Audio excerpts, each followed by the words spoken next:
Hey, Cmax here. Gonna do a review on a Remington, obviously. This is not one of my guns. This is a friend of mine's. He let me borrow. I'm gonna clean it up for him. He let me go shoot it and do the review on it. Also, I'm gonna repair or replace the front optic sight on it. This one has fallen out. But we've got a Remington here. Let me turn this thing around here and open it up. And it is a Remington 1911 R1 Enhanced, 45 ACP. I'm not a big 1911 guy. I don't own any. Some of you who are familiar with my channel know that I have gone out to buy them several times and have always bought something else instead. And I and I kind of make reference to those when I do those gun reviews. But I have to tell you, this 1911, from my experience, and I grant you it's been limited, but my experience is this is the finest one I've ever held or pulled the trigger on or shot. Any of those. It feels good. It shoots well. I like it. I do want this gun. I've already started searching it, and I will have one. But as you can see here, the front sight, the optic piece fell out. And it's kind of a funny story on this particular gun here. This gun was purchased brand new from one friend of mine and then sold to another friend of mine. So I shot it when one guy owned it, and then I shot it when another guy, when the current guy owned it. So I have shot this gun fairly well. It's dead on accurate, feels good. Now I'm going to go through all the features on the gun, but I wanted to let you see that you can see here that the front optic sight did fall out. Now, on replacing those, from the research that I've done, the only difference is the diameter of these things. Now, these are the spares that I have from the XDM 525 competition that Springfield gives you. Remington, he didn't have any in here, so I was going to use one of those, and it dawned on me, well, let me contact Remington and see what they say. So, got to give credit where credit's due. I told Remington what the deal was. It fell out, and they're sending me new inserts, I would guess. I'm not sure what's coming. I guess these. So I'm not going to use that one. I'll save that one for my XDM. And I'll do a separate video on that, just replacing that front red optic. Now, the only other thing on this particular model is the original owner did have this flared magwell guide put in, and I like it a lot. I really do. I think it enhances the looks of the gun, and I know it enhances the functionality, because if you'll look at a regular picture, you kind of see the gun sticking there, and then you see this part of it here, but it's only part of the total bottom of the gun. It looks a little bit awkward to me. It's not a big deal, it just looks a little bit awkward. But what I'm going to do is I'm going to run through and read down what Remington says makes the 1911 R1 Enhanced, it says it right there in little print, different. First of all, 1911 R1 Enhanced, a dominant force in competition for sure handling. The flat mainspring housing and beaver tail grip safety are checkered 20 LPI. Also features a robust fiber optic front sight. Yes, they are. Extended performance trigger, adjustable for over travel, 2-dot rear adjustable sight, and 2 8-round magazines. Well, it has a lot more than that as well. We'll start with the sights. Well, the front is the fiber optic. Red is what comes with it. The rear is a low profile, adjustable rear sight. So that's cool. It has the front and rear serrations on the slide. Typically, when you see the front, that's on upgraded models and such. And it's so you can do, this number and check it. But You should always do it the same way, so it's ingrained in your subconscious, and when you don't have to think about it, you'll rack the slide the correct way, but that's on another video as well. All right, so we also have the beaver tail safety here, and it's got the checkering here and all the checkering straight down the back. Now, they call this a memory bump, so this is like an Ed Brown or something, my understanding is. But that's all upgraded features and functions very well. It's a good feel and a good grip. It is extended out than some of the other ones, so that's kind of neat as well. It's got the skeletonized trigger on it, and you can see right there. And it has aluminum match trigger, so you got the skeletonized there. You can see that it is adjustable for over travel. So they're claiming that it is a match grade trigger. It's got the extra wide safety, and works quite well. It's a very positive lock on it. It's in there solid, a lot of confidence. The gun feels good, cocked and locked. You know, for a lot of people, a cocked and locked gun's a little awkward to get used to, but it is the correct way to carry this weapon loaded. But for some people, that's a little bit of a hurdle that you have to get into. So you want to pay attention to how that feels, because you certainly don't want that disengaging on its own. That could make for a bad day. Let's see. Mainspring housing here is checkering as well. It's also the 20 LPI. Match grade stainless steel barrel and custom fit bushing. I'll show you when that comes apart, but the front of this gun, there's no movement. When the barrel comes down into the bushing, it's all like one piece. That lends to a lot of the accuracy of this pistol. It's just, there's just not a lot of slop or anything in it. It all feels good. It's all tight. It does have a 5-inch barrel. I do like the long guns. It does hold 8 plus 1. I do like that. Typically, I'm not a single action, single stack kind of guy. But I tell you, this gun feels good. You pick it up. It's a natural pointer. It goes right on target, and it's one of these kind of guns that makes you shoot a little bit better than you probably can. It's one of those categories, in my opinion. We've got the long serrations here for grip. Some people like them, some don't. I don't really have an opinion either way. I don't think it's as effective as this checkering, but I haven't had any problem in gripping the gun at all. Now, the custom grips, it's got the cutout here. The mag release is raised. You can see right here how tall it is.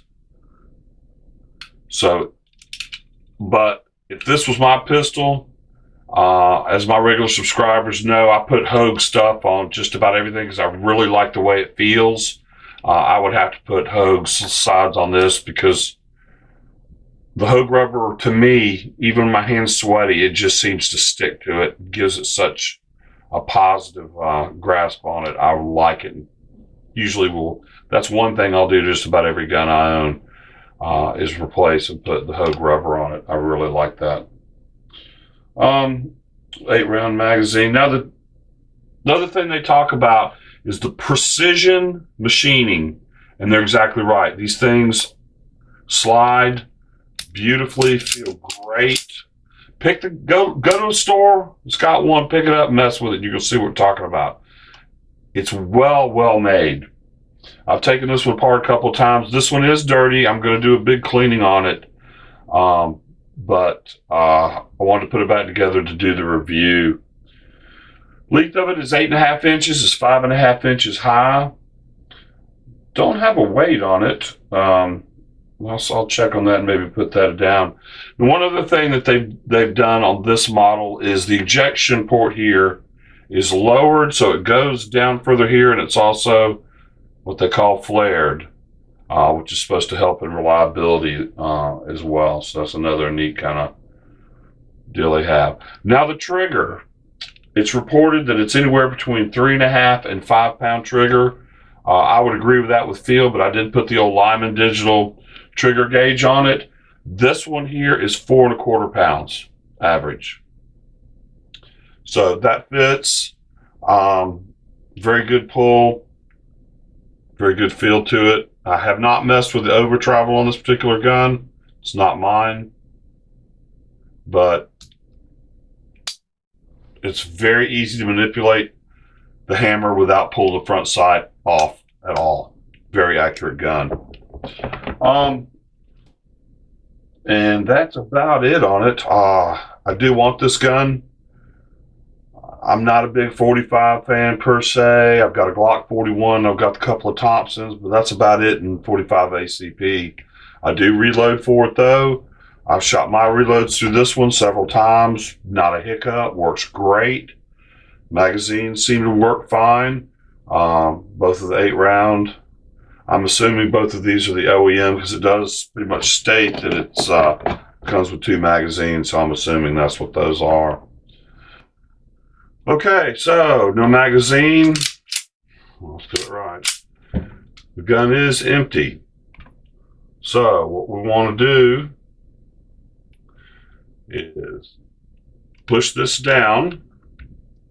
So we're going to push this in and we're going to spin this over to this side. This will release this, which comes up. Now let's get this back to this point.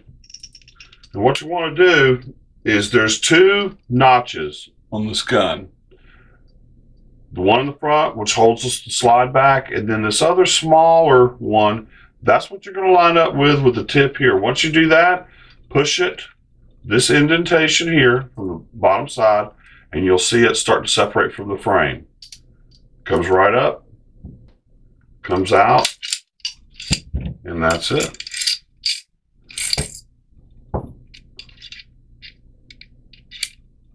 I'm going to put this over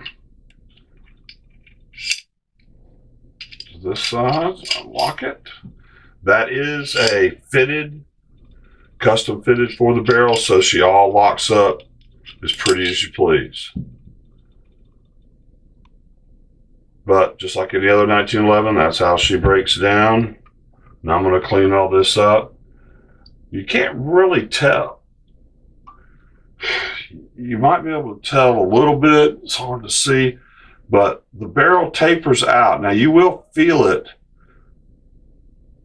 up to about this point, and you can feel that it fattens up. And the reason for that is so it'll lock into this, and there's no movement between the barrel and the bushing. That's one of the keys. It's just made better that causes it to shoot extremely well.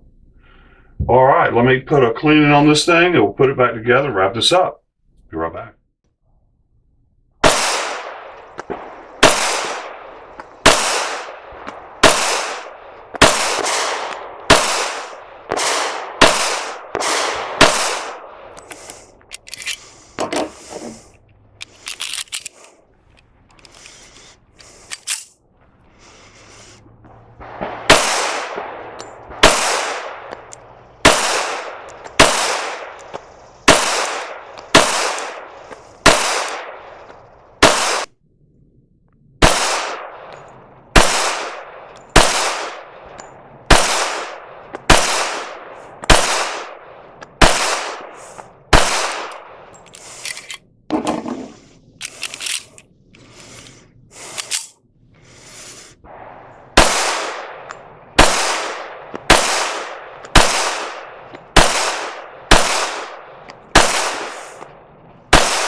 Okay, I've got everything all cleaned and lubed up with CLP, so we're going to put her back together now.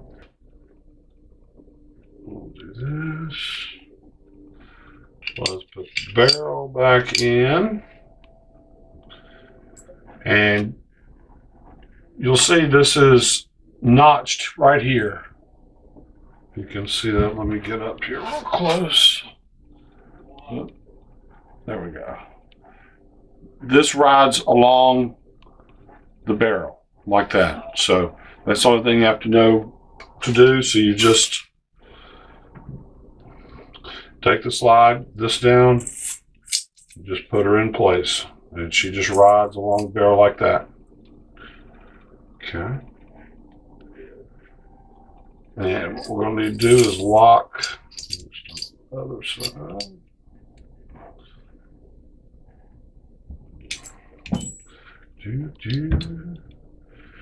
Get the barrel lock. All right. Okay, so we've got the bushing back on. We've got our spring in place. Not yet. We're going to put the whole booger back together here. Like it's supposed to go. And we got her in place.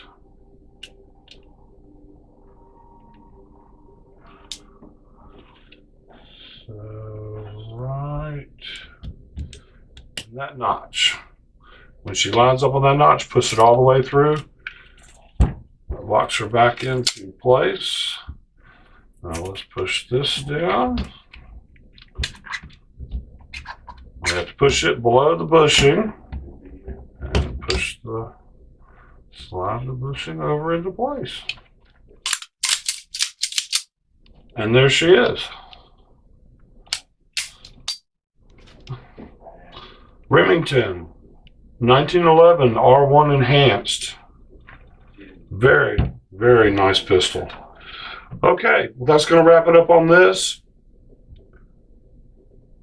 I will do a separate video. I got to figure out, I think you melt the ends on this to do the front side. I'll just wait and see what they send with it from Remington. I'll do that on a separate video. All right, please like and subscribe. You know the safety rules. Every gun is always loaded. Always know where your muzzle is pointed. Keep your finger off the trigger till you're ready to fire. Thanks for watching. Y'all have a great day.